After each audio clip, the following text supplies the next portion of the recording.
जद्दन भाई बॉलीवुड की शुरुआती गायिका, संगीतकार, अभिनेत्री और फिल्म निर्माता और भारतीय सिनेमा के अग्रदूतों में से एक थीं। वह प्रसिद्ध अभिनेत्री देखिए नरगिस की मम्मी थीं, यानी उनकी माँ थीं और संजय दत्त की नानी थीं। भारतीय फिल्म उद्योग में वह पहली महिला संगीत निर्देशक थीं। इसके बाद सरस्वती देवी थीं। उनके बाद सरस्वती देवी थीं। तो चलिए आज हम बात करते हैं आपसे जद्दन बाई की। जद्दन बाई के बारे में बताया जाता है कि जब इनकी शादी हुई थी तो इनकी विदाई हो चुकी थी और लौटती हुई बारात पर डाकुओं ने हमला कर दिया था और दहेज लूटकर इनके पति को गोली मार दी थी।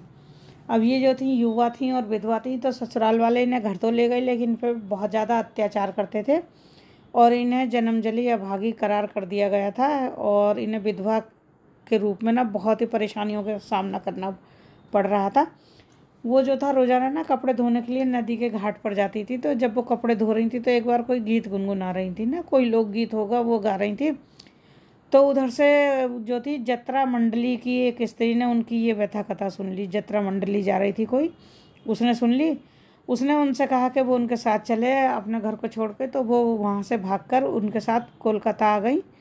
यहाँ आने पर उन्हें एक कोठे पर सौंप दिया गया था। उस दौर में देखिए दो तरह के कोठे होते थे, एक में केवल ठुमरी और नृत्य होता था और दूसरे कोठे जो होते थे वो होते थे शारीरिक रूप से, जिसमें जिस्म का कारोबार होता था। तो जैसा कि आपने ठुमरी और नृत्य वाला पाकीजा फिल्म में देखा होगा, जिसमें उसमें गाने गाए जाते थे ना, मीना कुमारी गाने गाती थी और लोग वो सुनने आते थे। एक कोठा पहले उस टाइप का चलता था। तो ये जन्म से हिंदू थी। अब कोठे वालों ने नया नाम दे दिया। इनका नाम क्या रखा उन्होंने? जद्दन बाई। और इनके ये बहुत ज़्यादा मधुर आवाज़ और मधुर स्वर में गाती थी और बोलती थी, तो इनके बहुत ज़्यादा चर्चा होने लगे। और उस दौर में देखिए पंजाब के एक ख़ानदानी रईस के सुपुत्र मोहन बाबू डॉक्टरी की पढ़ाई के लिए कलकत्ता से लंदन जाने वाले थे। अब जहाज़ जो था कुछ दिनों के देर में आ रहा था, विलम्ब हो रहा था उसमें, तो इसके कारण उन्हें कलकत्ता रुकना पड़ा। अब ये भी घूमते घामते ना जद्दन बाई के कोठे पर जा पहुँचे और उनके और रूप और सौंदर्य को देखकर इस कदर दीवाने हो गए कि उन्होंने तो उनसे शादी करने की जिद पकड़ ली। जद्दन बाई ने उन्हें बहुत समझाया कि आप ये खतरनाक फैसला मत करो, इस जिद को छोड़ दो, लेकिन वो नहीं माने। अब जद्दन बाई ने शादी कर ली थी तो अपने पहले पति से तलाक ले लिया था और उन दिनों वह उनके लिए तबला बजाता था जो उनका पता था।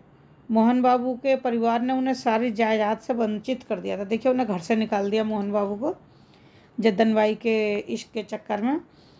अब जद्दन बाई को जुनूनी आशिक से विवाह करना पड़ा और अब उनकी पुत्री हुई नरगिस। तो मोहन बाबू और जद्दन बाई की बेटी थी नरगिस और जद्दन बाई ब्राह्मण परिवार की लड़की थी जिन्होंने मुस्लिम धर्म को अपना लिया था।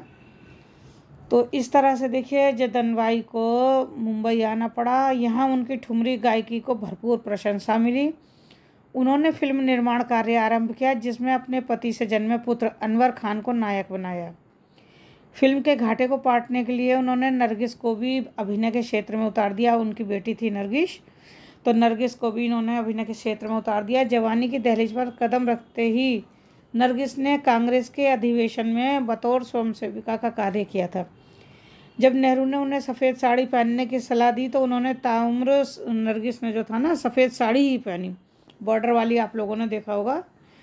ये ऐसा नहीं है, देखिए ये तो कहने की बात है कि राज कपूर ने उन्हें सफ़ेद साड़ी पहनने का मशवरा दिया था। नहीं, उन्हें मशवरा दिया था जवाहरलाल नेहरू ने। उस समय देखिए क्रांतिकारी लोग इसी टाइप के कपड़े पहनते थे। वो धोती कुर्ता पहनते थे सफ़ेद या पैजामा, और औरतें जो थी कॉटन की साड़ी पहनती थी जिसमें काला या नीला बॉर्डर बना होता था। तो नरगिस ने वही ड्रेस अपनी बना ली थी, उन्हें बहुत अच्छी लगती थी। अब जब इनको अनुबंधित करने के लिए, इनकी बेटी को अनुबंधित करने के लिए राज कपूर आए तो पृथ्वीराज कपूर का लड़का समझ के जद्दन बाई ने इनको अनुबंध के लिए हाँ कर दी, मान गई। लेकिन जद्दन बाई ने फिल्म बरसात की शूटिंग के दौरान में ही भाप लिया था कि नरगिस और राज कपूर में प्रेम कथा आरंभ हो गई है। इसलिए उन्होंने कश्मीर में 3 दिन की आउटडोर शूटिंग की इजाज़त नहीं दी और खंडाला में ही ये शूटिंग करनी पड़ी। बरसात फिल्म के निर्माण के दौरान ही जद्दन बाई की भी कैंसर के कारण मौत हो गई। और अगर इनकी शादी की बात करें तो देखिए जद्दन बाई ने 3 शादियां की थी। पहली शादी गुजरात के बिजनेसमैन नरोत्तम दास से हुई थी। नरोत्तम दास से जद्दन बाई का एक बेटा हुआ था जिसका नाम इन्होंने रखा था अख्तर हुसैन। ये भी फिल्मी दुनिया में आ गए थे अख्तर हुसैन। दूसरी शादी जद्दन बाई ने अपने हारमोनियम पार्टनर उस्ताद मीर खान से की थी। उससे भी जद्दन बाई के एक बेटा हुआ, उसका नाम रखा गया अनवर हुसैन।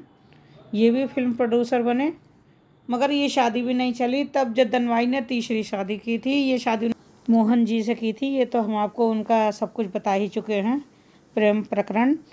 और इनके देखिए दोनों बेटे जो थे, जद्दन बाई के दोनों बेटे अनवर हुसैन और अख्तर हुसैन ज़्यादा नाम नहीं कमा सके, लेकिन नरगिस जो थी उनका बहुत ज़्यादा नाम हुआ फिल्मी दुनिया में। जद्दन बाई 8 अप्रैल 1949 को इस दुनिया से चली गई।